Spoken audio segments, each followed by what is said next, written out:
네, 오늘 우리에게 주시는 하나님 말씀은 구약 성경 미가서 3장 11절과 12절 그리고 4장 3절과 4절입니다.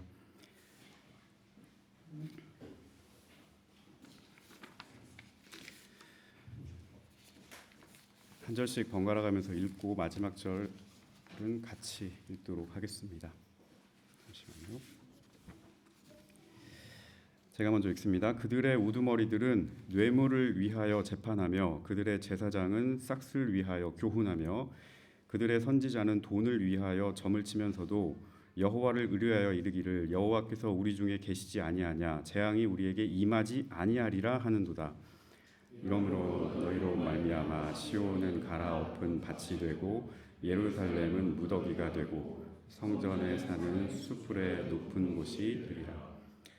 그가 많은 민족들 사이에 이를 심판하시며 먼 곳 강한 이방 사람을 판결하시리니 무리가 그 칼을 쳐서 보습을 만들고 창을 쳐서 낫을 만들 것이며 이 나라와 저 나라가 다시는 칼을 들고 서로 치지 아니하며 다시는 전쟁을 연습하지 아니하고 각 사람이 자기 포도나무 아래와 자기 무화과 나무 아래에 앉을 것이라. 그들을 두렵게 할 자가 없으리니 이는 만군의 여호와의 입이 이같이 말씀하셨습니다. 아멘. 오늘 말씀은 좀 사회적인 그리고 시사적인 내용이 좀 많이 들어가 있습니다. 그러다 보니까 개인의 평안이나 마음의 안정을 기대하는 그런 말씀 듣기를 기대하는 마음으로 앉아 계신 분들에게는 좀 욕구 불만이 좀 생길 수도 있는 그런 말씀입니다. 감안하시고 말씀을 은혜롭게 잘 들으시기를 바랍니다. 오늘은 시절이 시절인 만큼 세상의 평화에 관한 말씀을 여러분과 나누고자 합니다. 성경이 평화를 몇 가지 단계로 나눠서 말씀하는데요. 작게는 한 사람이 가지고 있는 내면의 평화를 이야기하기도 하고 또 이웃과 이웃 사이에 막혀 있는 그 담을 허물어뜨리는 관계의 평화를 말씀하기도 합니다. 좀 확대해서 사회와 국가 그리고 세상의 평화를 선포하기도 합니다. 인류의 역사를 몇천 년 단위로 좀 좁혀서 보더라도 전쟁이 없이 갈등과 분쟁이 없이 평화롭게 지냈던 시기, 인류 전 역사를 다 합쳐봐도 300년이 채 되지 않는다고 합니다. 이 말은 지구상 어딘가에서는 늘 분쟁과 갈등, 다툼과 전쟁이 끊이지 않았다는 소리입니다. 성경이 쓰여졌던 시대, 성경의 배경이 되었던 시대에도 마찬가지였습니다. 주변국은 호시탐탐 약한 국가를 노렸고요. 약한 국가는 나보다 더 약한 국가를 노리는 그런 피해 악순환이 끊어지지 않았습니다. 이 전쟁이라고 하는 것은 평범하게 하루 벌어 하루 살아가는 서민들에게는 비극적인 일입니다. 물리적으로는 전쟁터에 끌려가서 죽기도 하고요.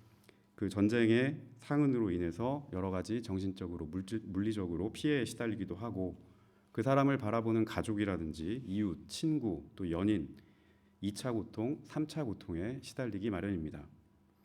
전쟁 때문에 발생하는 가난은 몇 세대가 지나도 쉽게 복구가 되지 않습니다. 또 전쟁은 생필품과 물가를 요동치게 만들죠. 당장에 먹고 살아가야 하는 문제를 위협하는 요소이기도 합니다. 또 오랫동안 전쟁을 하게 되면 많은 사람이 자기가 가지고 있었던 선한 본성과 남을 돕고자 하는 그런 착한 마음, 인간성마저도 짓밟아 버리게 됩니다. 상대를 이웃으로 사랑하고 품으라는 이 소금과 같은 말씀이 전쟁 상황에서는 별로 힘을 발휘하지 못하죠. 오히려 힘과 무력을 통한 지배가 정의고 그것이 진실이라는 논리가 앞섭니다. 우리가 지금 살아가고 있는 2020년대는 이러한 피폐함이 노골적으로 수면 위로 올라온 시대인 것 같습니다. 하루가 멀다 하고 총소리, 대포소리, 곡소리가 끊이지 않기 때문이죠.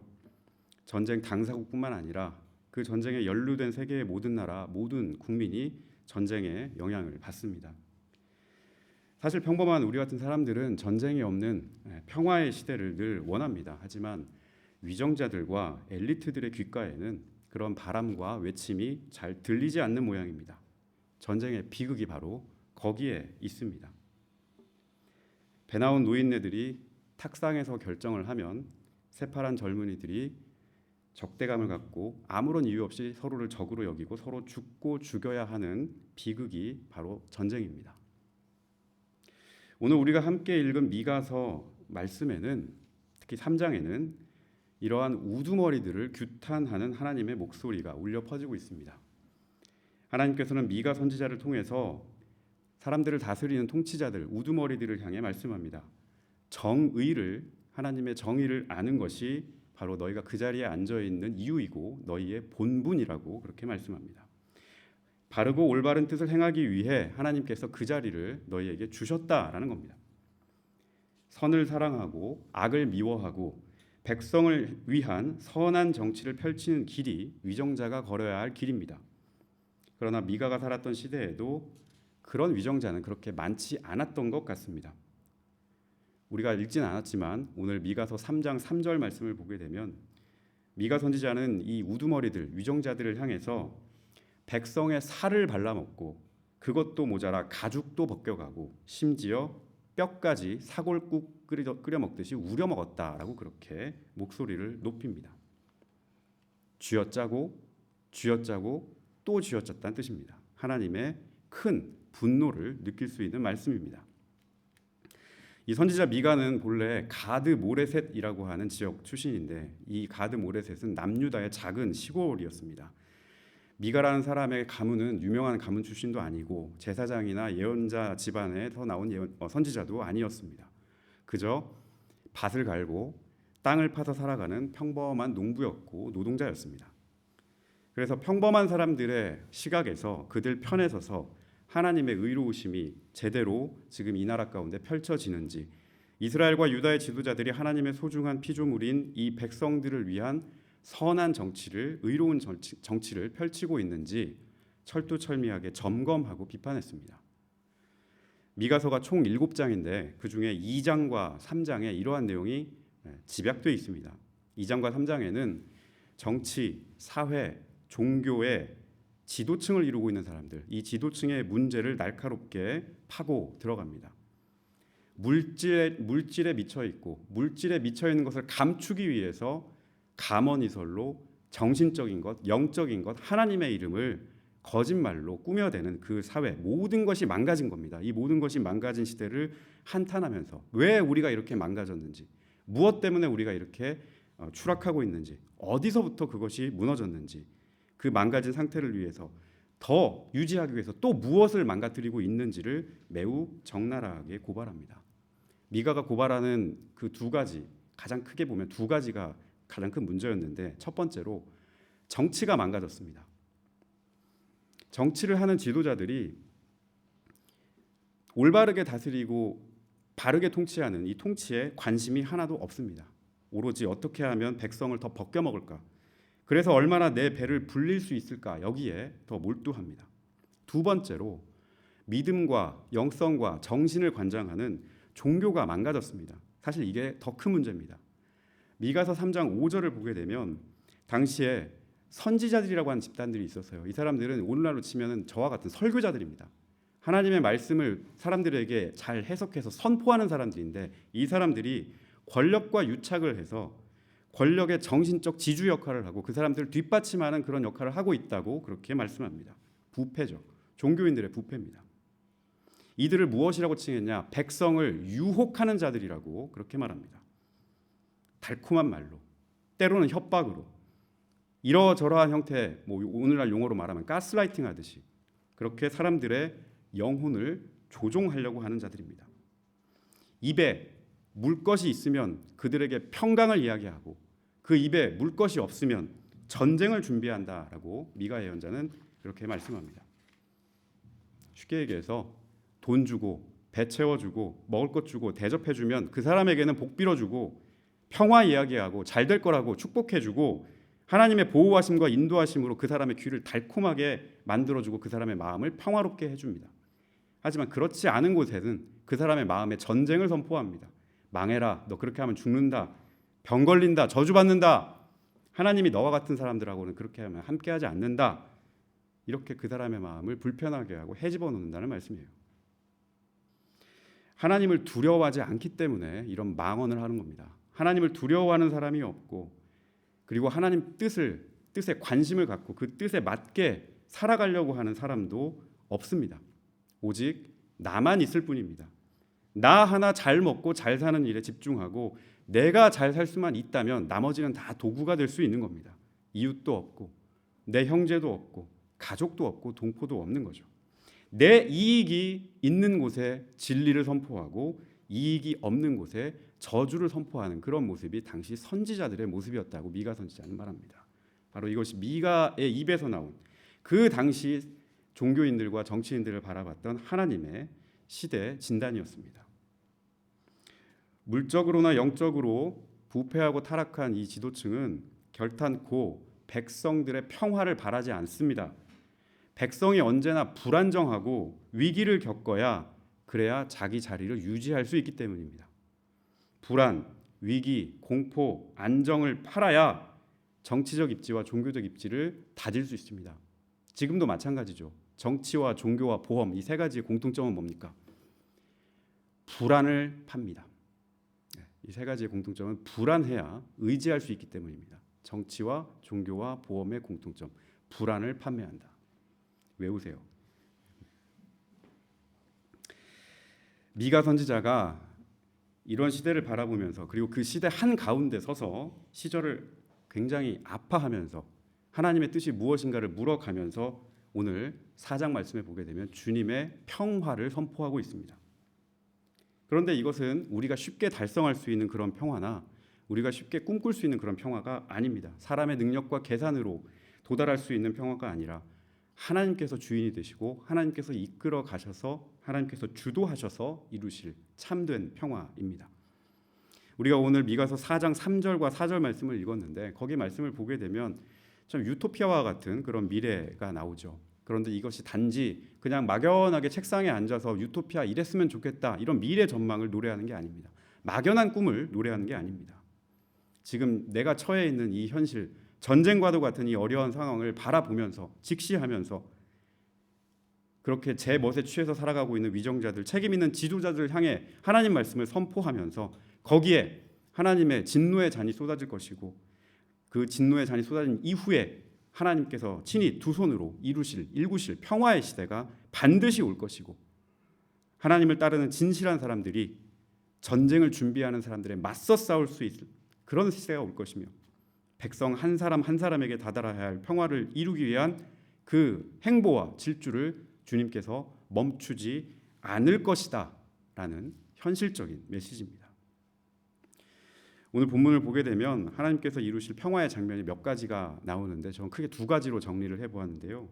첫 번째로 하나님께서 우리에게 이루실 평화는 누구는 평화롭고 누구는 평화롭지 않은 이런 평화가 아니라 온 민족에게 임하는 보편적인 평화입니다.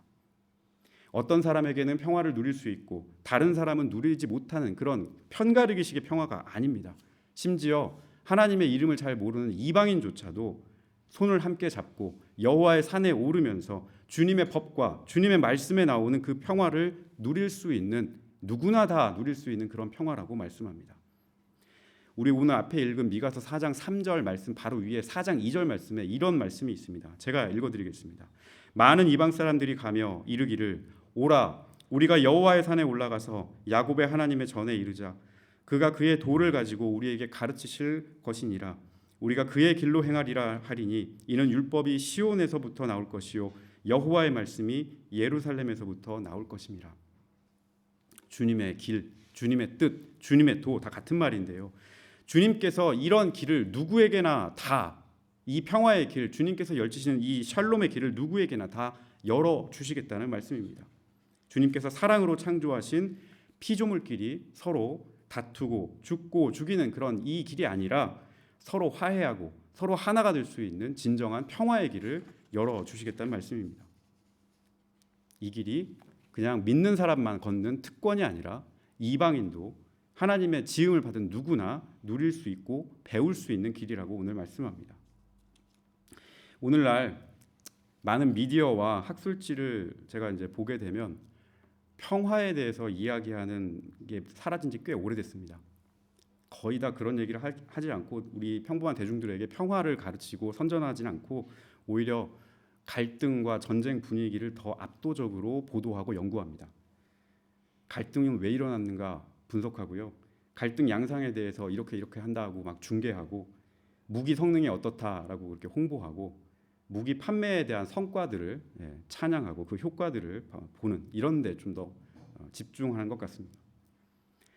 갈등으로 인해서 전쟁으로 인해서 많은 사람이 고통을 받고 있습니다. 그리고 염려하고 있죠. 이런 사람들의 현실을 알리고 이로 말미암아 이런 갈등과 전쟁이 끝나야 한다라고 하는 당위를 가르치고 선전하고 보도하는 연구하는 이런 사람들은 점점 사라지고 엉뚱한 곳에 복무하는 사람들이 많아지고 있다는 얘기죠. 그것도 우리 기독교 안으로 들어오게 되면 문자주의 성경 읽기 방식에 푹 빠져 있는 사람들이 있습니다. 이런 사람들은 이방인, 이방 종교, 타 종교 믿고 있는 사람들을 멸절해야 한다는 그런 아주 이상한 사고에 빠져 있습니다. 그런 내용 하나만 주구장창 끌고 들어와서 상대를 진멸해야 한다. 이런 종교 집회, 이런 설교, 강의 이런 것들도 굉장히 많습니다. 좀 죄송한 말씀이지만 그런 거 볼 때마다 예수님의 십자가가 도대체 뭘까 이런 의구심이 듭니다. 예수님은 무엇 때문에 십자가에 달리셨을까? 저 사람들은 과연 예수의 십자가 사랑이란 걸 알고서 저럴까? 생명에 대한 그 희생을 통해 생명을 살리고자 하는 생명의 존중 그 마음이 있을까? 사람의 고통에 대한 감각이 있는가?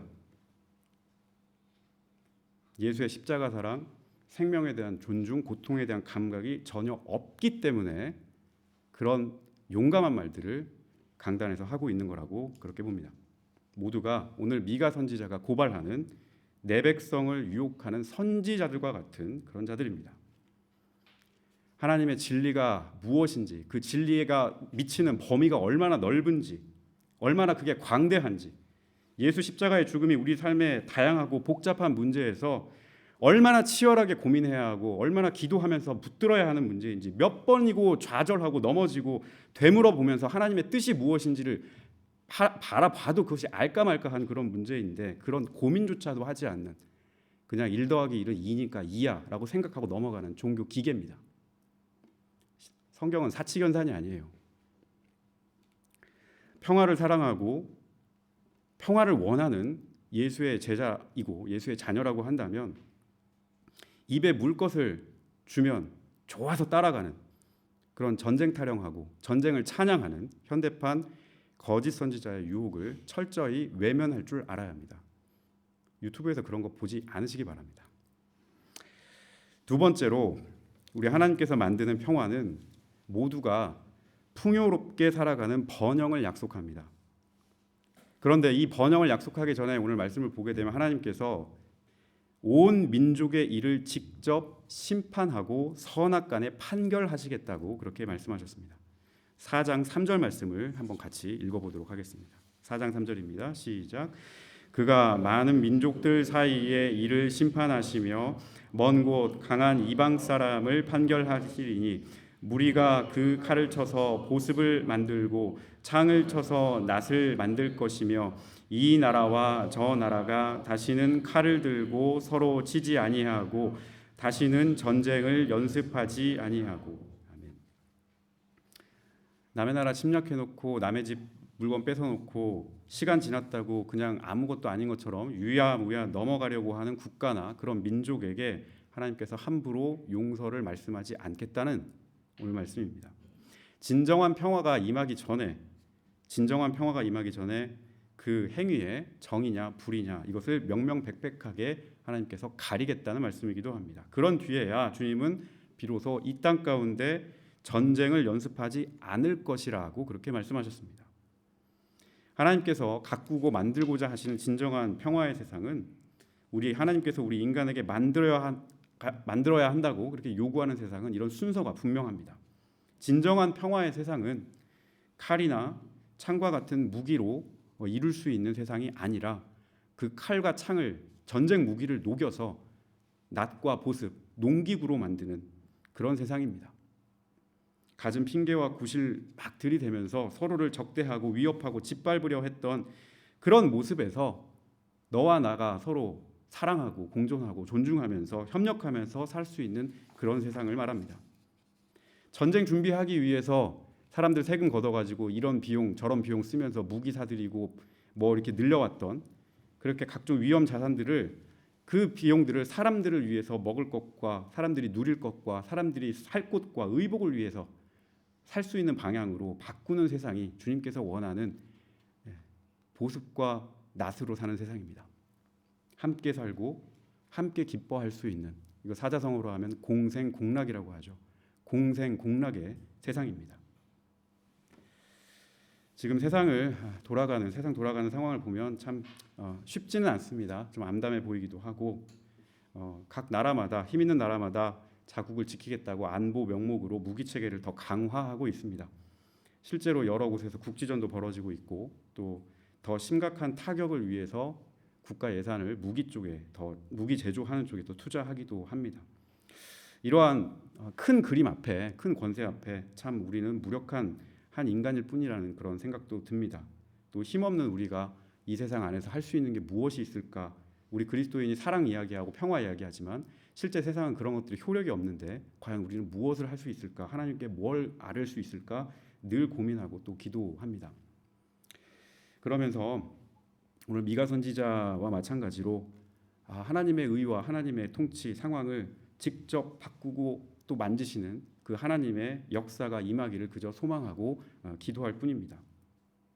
기도라고 하는 게 참 미약하고 부족한 부분도 있고 또 연약한 그런 측면도 있지만 거기에서부터 시작해야 한다고 저는 믿습니다. 기도하는 일부터 우리가 해야 되는 일이라고 저는 그렇게 믿습니다. 성도 여러분께서도 여러분의 기도의 자리가 꾸려질 때 그 자리에서 여러분의 기도 제목과 더불어 여러분이 처해 있는 이 조건과 이 세상을 위한 시선을 가지고 그 기도를 좀 드릴 수 있기를 바랍니다. 작은 일처럼 보이기는 하지만 이 세상의 화평을 위한 그 중보의 끈을 여러분도 놓지 않으시기를 또한 부탁을 드립니다. 미약해 보일 수 있으나 기도만큼 우리의 삶의 자리에서 날마다 무시로 할 수 있는 가장 중요한 방법이기도 합니다. 그 자리에서부터 우리 주님의 평화가 일어나고 그 주님의 평화를 묵상하고 평화에 대한 감성을 키울 수 있기를 바랍니다. 우리 성도 여러분, 오늘 미가 3장과 4장 말씀을 통해서 성경은 평화를 일구는 사람을 언제나 부르고 있다는 사실을 다시 한번 상기합니다. 우리 예수님께서도 마태복음 5장 9절에서 화평하게 하는 자는 복이 있나니 저희가 하나님의 아들이라 일컬음을 받을 것이미요 라고 말씀하셨습니다. 에베소서 2장에서도 사도 바울은 화평의 십자가를 통해 막힌 담을 헐고 이쪽과 저쪽이 사랑으로 연합하는 연습을 바로 너희 공동체 안에서부터 시작하라라고 그렇게 권면했습니다. 그리스도인은 평화를 일구는 사람들입니다. 그리스도인은 그 평화의 씨앗을 뿌리는 사람들입니다. 그리스도인은 그 주님의 평화를 세상에 선포하는 사람들입니다. 전쟁편에 서서, 무기편에 서서, 살육편에 서서 그렇게 그 사람들을 칭찬하고 찬양하는 그런 사람들이 아니라는 소리도 됩니다. 그렇다고 여러분이 대단한 영웅이라든지 그런 걸 상상하지는 마시고요. 아까도 말씀드렸다시피 여러분의 삶의 자리에서 작은 일부터 그 평화를 향한 걸음을 시작하셨으면 좋겠습니다. 날마다 주님께 기도하면서 주님께서 진정한 평화를 이 땅 가운데 내려주시기를 간구할 수 있기를 바랍니다. 한 가지 더 적극적인 부탁을 드려보자면 인터넷에 검색을 해보시면 전쟁에 자금을 대는 기업들이 있습니다. 자기가 물건 팔아서 그 물건의 수익금의 일부를 무기를 판매하는 쪽에 그 자금을 대는 기업들이 있습니다. 제가 이 자리에서 어떤 기업이라고 말씀드리기는 좀 힘들고요. 그런 기업들의 물건을 소비한다거나 소비를 어쩔 수 없이 해야 된다 하면은 좀 가려서 할 수 있기를 또한 바랍니다. 이건 역시도 우리가 할 수 있는 아주 작은 실천일 겁니다. 그리고 마지막으로 우리 교회 안으로 들어오게 되면, 기독교 안으로 들어오게 되면 막 전쟁을 적극적으로 사람들한테 선동하고 그것을 설교하고 기도하고 그런 목회자라든지 또 그런 신자들이 있다면 거기에는 귀를 닫으십시오. 하나도 유익하지 않습니다. 여러분의 신앙생활에 전혀 도움이 되지 않는 사람들입니다. 왜냐? 예수의 사랑을 모르는 사람들이기 때문입니다. 예수님의 가르침을, 사랑의 가르침을, 십자가의 헌신을 심각하게 왜곡하는 사람들이기 때문입니다. 매체나 영상에서 그런 메시지를 가까이 하지 않으시기를 바랍니다. 지난 일주일 전에 미국 대통령 트럼프가 주도해서 베네수엘라의 마두로 대통령 부부를 체포했습니다. 이에 대해서 국제사회 분위기가 심상치가 않습니다. 가까이 있는 우크라이나에서는 여전히 전쟁이 끝나지 않았고 또 확실하진 않지만 이란과 이스라엘이 또 재충돌할 가능성도 높아졌습니다. 또 중국은 가까운 시일에 대만을 합병하려 한다는 그런 얘기도 있습니다. 세계 곳곳에 이렇게 갈등과 불꽃이 여전히 남아 있습니다. 유럽도 지금 군비 확장을 하고 재무장을 추진하고 있죠. 그게 실현이 될지 안 될지는 잘 모르겠지만 어쨌든 우리의 친구들과 우리의 아이들이 분쟁의 희생양이 될 수도 있는 그런 일입니다. 정말로 그런 일이 일어나지 않기를 진실로 원합니다. 우리가 이런 부분들을 바라보면서 하나님께 기도할 수 있기를 바랍니다. 주님께서 이루실 참된 평화가 우리의 삶 가운데 일어나기를, 이 세상 가운데 임하기를 간절한 마음으로 간구할 수 있기를 바랍니다. 우리의 힘으로 부족한 부분을 하나님께 맡기고 그분께서 임재하시고 어린 양의 평화와 사랑으로 희생으로 이루신 이 세상을 진정으로 평화와 의로 또 다스려 주시기를 간구하는 마음으로 한 주간 보낼 수 있기를 예수님의 이름으로 축복하며 말씀을 맺도록 하겠습니다. 평화의 주님 감사합니다. 오늘 말씀을 통해 하나님께서 원하는 우리의 세상은 주님의 정의가 넘치고 평화가 넘치는 세상, 전쟁보다는 화해하고 함께 기뻐하는 세상임을 보았습니다. 참으로 우리가 살아가기 어려운 그런 시절입니다. 갈등과 전쟁이 연일 터지고 애처로운 영혼의 희생이 끊이지 않습니다. 소수 위정자의 탐욕에 다수가 고통을 받고 휘둘립니다. 이 엄난한 세상 속에 살아가는 우리에게 함께해 주시고 무엇보다 우리의 마음을 지키게 하시며 주님이 지시하고 나아가는 길을 밝게 하는 깨어있는 영혼으로 살게 하여 주시옵소서. 불의한 세상을 고치고 평화와 안녕을 주실 주님의 역사를 그리고 소망케 하여 주시옵소서. 우리의 삶을 지키시고 인도하실 거룩하신 예수님의 이름으로 기도하였습니다. 아멘.